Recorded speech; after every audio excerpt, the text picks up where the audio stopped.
This video was sponsored by HDpiano. The Beatles are well known for using key changes in their music, but exactly how much did the Beatles use key changes? Well, I wanted to find out, so I listened to every single Beatles song and took note about whether it used a key change, and also if it did, what sort of key change was it? So later in this video we'll go through every single key change the Beatles ever wrote and talk about what sort of key change it is, but first let's look at some of the interesting facts I pulled from my data. And I think the obvious headline is how many Beatles songs do actually change key, and the answer to that is 54. Out of the 186 original Beatles songs that I looked at, which is effectively their entire songbook, 54 of the songs featured at least one key change. That's 29% of the songs change key.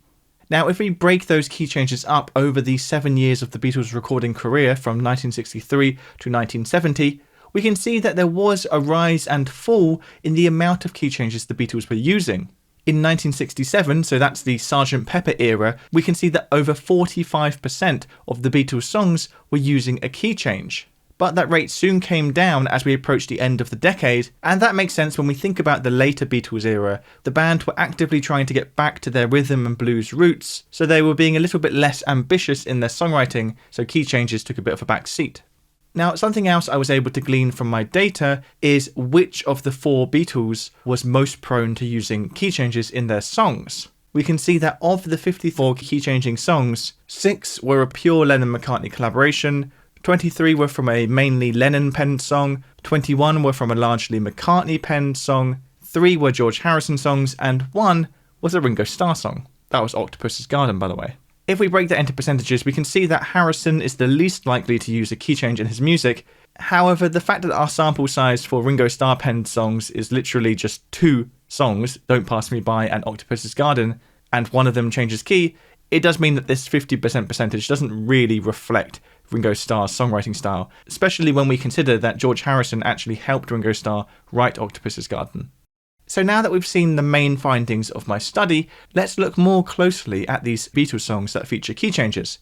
And rather than going through each one individually, I've grouped them into the type of key change that they are. For example, a very classic type of key change across all pop music is to jump up a semitone at some point in the song, and the Beatles have 3 songs that do this. If I Fell starts in the key of D flat, but by the end of the 8-bar intro, we have already modulated up a semitone into the key of D major, where the song will sit for the rest of its runtime.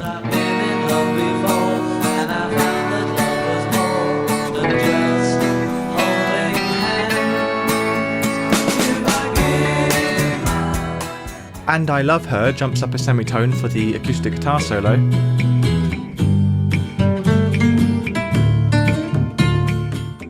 And Lucy in the Sky of Diamonds features 2 main key changes, the first being from the verse in A major to the pre-chorus in B flat major, so that's a jump of a semitone.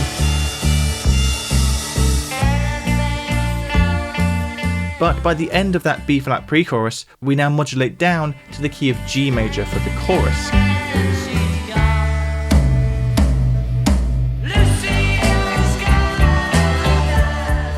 So jumping up a semitone, a fairly common thing to do. An even more common thing to do is jumping up a tone, so 2 semitones. And the Beatles have quite a few songs that do this. Being for the Benefit of Mr. Kite is in the key of C minor for the verse, but works its way up to D minor for the chorus.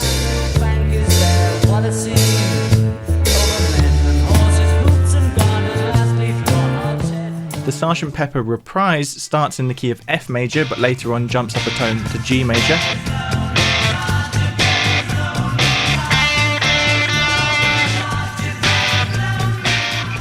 Martha My Dear has quite a subtle key change where we sort of weave our way up a tone at one point, but it's not a really obvious in-your-face key change.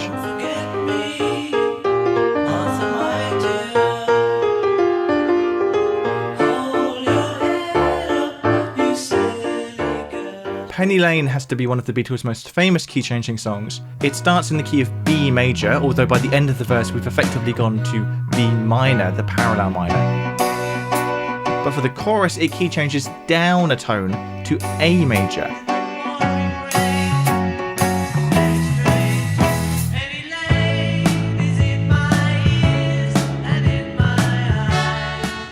But on top of all of that, near the end of the song, we have a key change from that chorus in A up a tone to B.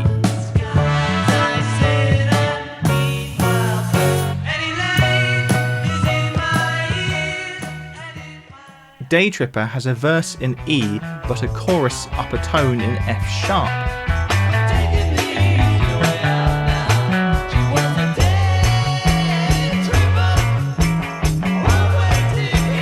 To give you an idea of what the key change is doing here, this is what Day Tripper would sound like if the whole thing was just in one key, in the key of F major.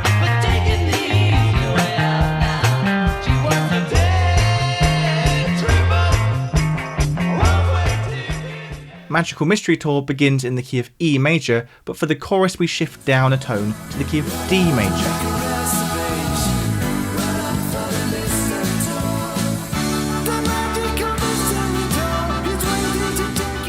Once again, to give you a sense of the impact here, this is what Magical Mystery Tour would sound like if it was all in one cohesive key center.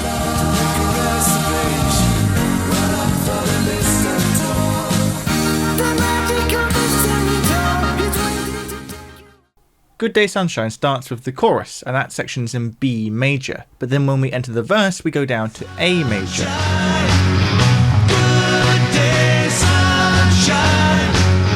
Good day, sunshine. I need to laugh, and when the sun is out. The song also then modulates later to the key of D major for the piano solo. My feet as they touch the ground.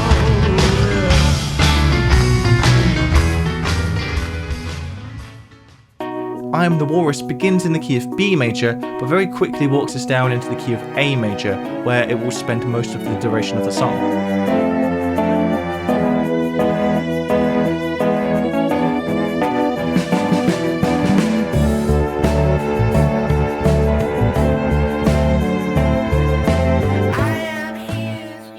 So we've had songs moving by a semitone, by two semitones, and now we're going to look at songs that move by three semitones, which is a minor third. We can see this minor third key change in Here, There and Everywhere, which begins in the key of G major, but has a chorus in B flat major.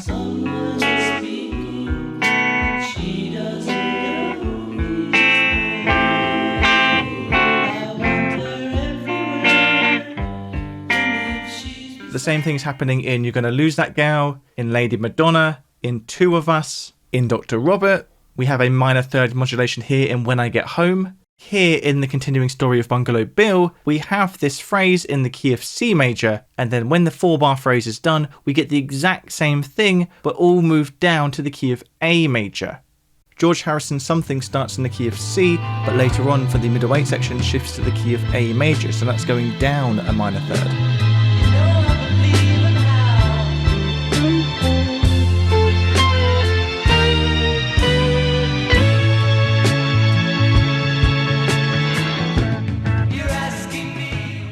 John Lennon's section of A Day in the Life is in the key of G major, and the middle section written by Paul McCartney is in the key of E major, so we are effectively changing by a minor third here when we travel from one to the other, but the key change is almost not even a key change because it's so atonal. In these famous crescendo sections between the John bit and the Paul bit, it's like all sense of key is lost anyway, so whether we're key changing or not is down to your own opinion. The End from the B-side of Abbey Road features a very, very last minute modulation. Most of the end is in the key of A, but for the very last bit, we jump up a minor third to the key of C.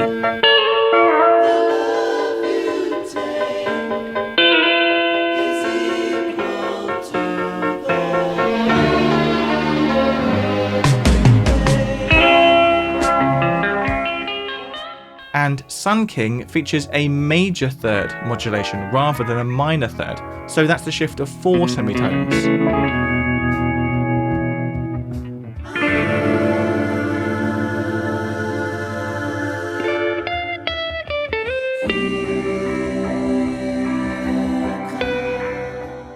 The next type of key change we're going to look at is what you could describe as a key change to a closely related key. These are key changes to a key that's either a 4th or 5th away, and why these are described as closely related is that key centers that are a 4th or 5th away from where you currently are will only be adding or taking away one note from the current key. You'll only be adding or taking away one sharp or flat, so the two key centers have a lot of notes in common. So modulating between keys that are closely related can be really, really smooth to the point that you don't even really notice there's a key change. Do You Want to Know a Secret jumps up a fourth, so that's 5 semitones for the middle 8 section.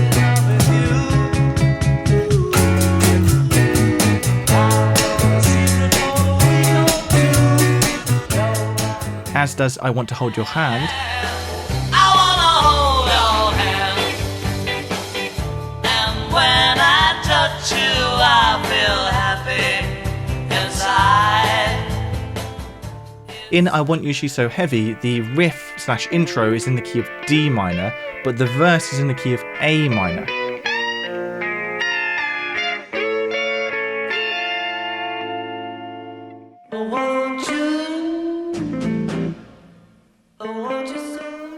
Strawberry Fields Forever effectively starts in the key of F major, although the song is actually between concert keys, so it's not really in F major. Go check out this video if you want to find out more about that. But pretending that we're in F major, by the end of the intro, the song has actually pivoted to the key of B flat major.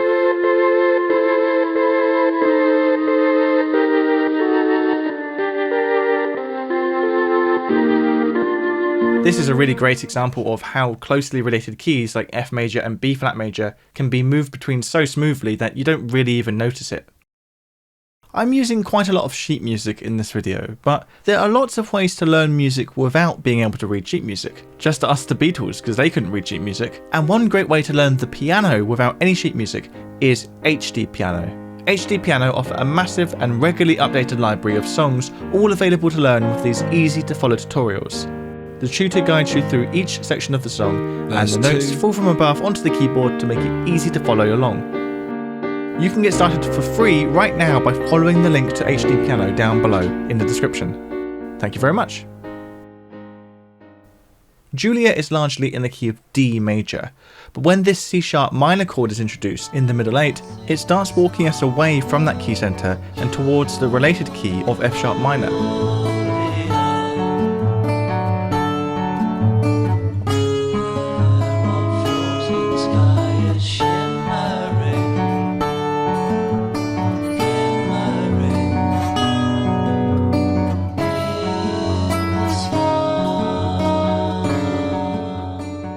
Help features a particularly subtle key change between the keys of B minor and then A major. I actually previously made a video about this key change, but I then decided to take it down because this key change is so subtle that I think in the video I was overstating the significance of this key change. But don't get me wrong, the key change is there. Although at the beginning of the song you technically could analyse it as being the 2 chord and flat 7 in the key of A, there's no context to tell us that we're in the key of A, so we hear this in the related key of B minor.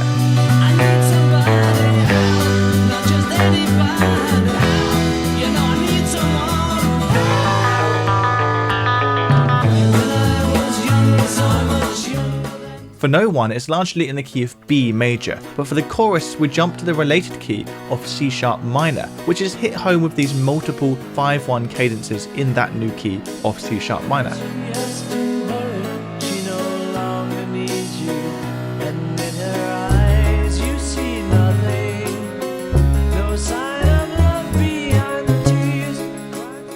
And Octopus's Garden is largely in the key of E major, but jumps to A major for the guitar solo.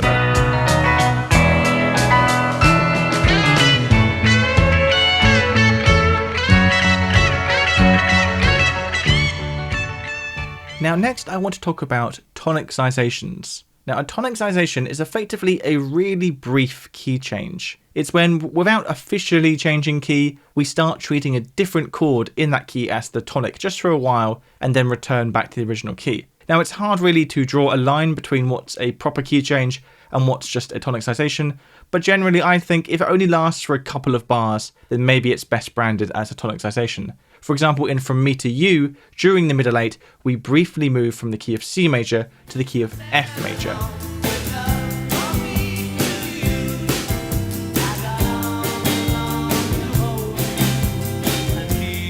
But then almost immediately we move back to the key of C major again.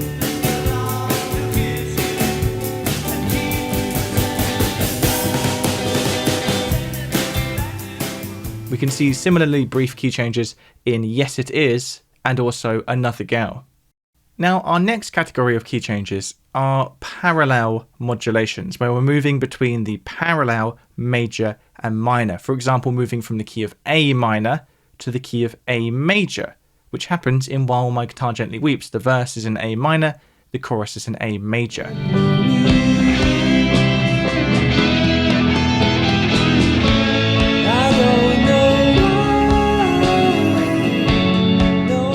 We can see a similar thing in I'll Be Back, Things We Said Today, Michelle, Fall on the Hill, and You Never Give Me Your Money. Now, it's important to bear in mind here that some people wouldn't call this a key change because the tonic note has stayed the same. Whether we're in A major or A minor, it's still A as our tonic note. But the key signature has changed, so I still think this is a key change. A more subtle version of this type of key change might be when we don't move between the parallel major and minor, but we move between different parallel scales, namely parallel modes. So for example, in Norwegian Wood, we move between E Mixolydian for the main A section into E Dorian.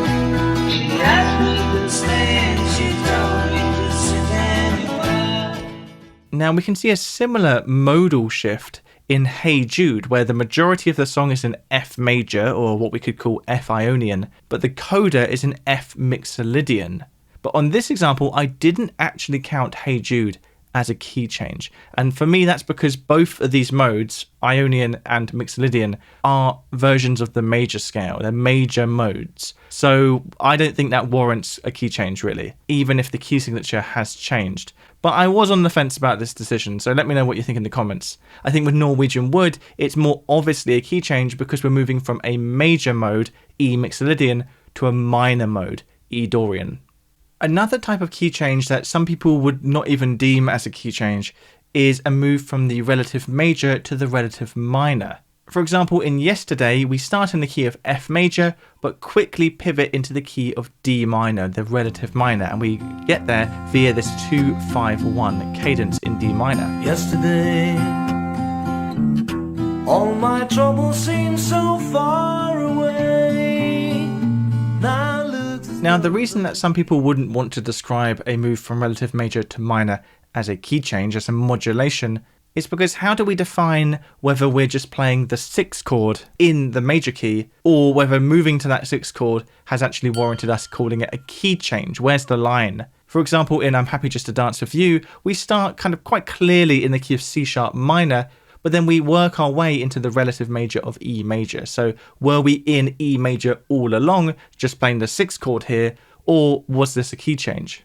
The way I defined it for this study is that if when we're in that relative minor, we're getting a fairly regular use of the 5 chord of the minor key, so for example in the key of C sharp minor that would be the chord G sharp, then I would say that's a proper move to the minor key. So with that in mind, I would also describe Girl, I'm Only Sleeping, Happiness is a Warm Gun, When I'm 64, Carry That Weight, Wait, and We Can Work It Out, all as songs that have a shift from the relative major to the minor, have an actual key change between them. One of the reasons that you may not want to describe a shift from the relative major to relative minor as a key change, as a modulation, is because both of those keys, for example C major and A minor, have the exact same notes. They have the same key signature. That's because C major and A minor are actually modes of each other. So we can actually have relative key changes like this, like a change from relative major to minor, but with different modes from the major scale. For example, I would say Lovely Rita begins in B flat Mixolydian, but then for the verse, we shift to E flat major.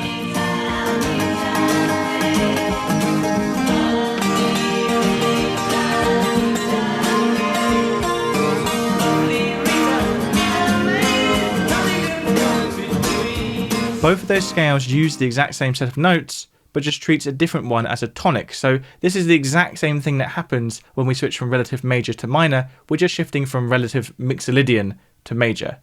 A similar example is If I Needed Someone, which begins in the key of A Mixolydian, but the middle 8 is in B minor. So this is a shift from the Mixolydian to the relative minor. In Come Together, the verse section is in D minor, but the chorus section is in a different key. Now, depending on how you analyse it, the chorus is either in B minor, which would make this a minor third key change from D minor to B minor, or the chorus is in the parallel major of D major. There's not really much to it, so it's hard to know how to define this key change, but the bottom line is that the two sections, verse and chorus, are in two different keys. And that just leaves us with one more Beatles key changing song, which is a bit of a miscellaneous one. It's Cry Baby Cry, which only really has a key change because of the Can You Take Me Back to Where I Came From section that's tagged onto the end of the song. And really, this is like a different song. It's like a hidden track. So is this a key change? It depends on whether you count the whole thing as one song. A similar example is Piggies, where at the very end of the song, the strings plays a resolution to a different chord, a different tonic chord. So it's almost like a very, very quick key change at the very end of the song. But I didn't actually count this in my data as a key change because I think it's far too fleeting to be a real key change, and it's sort of just tagged on the end of the song. One more time.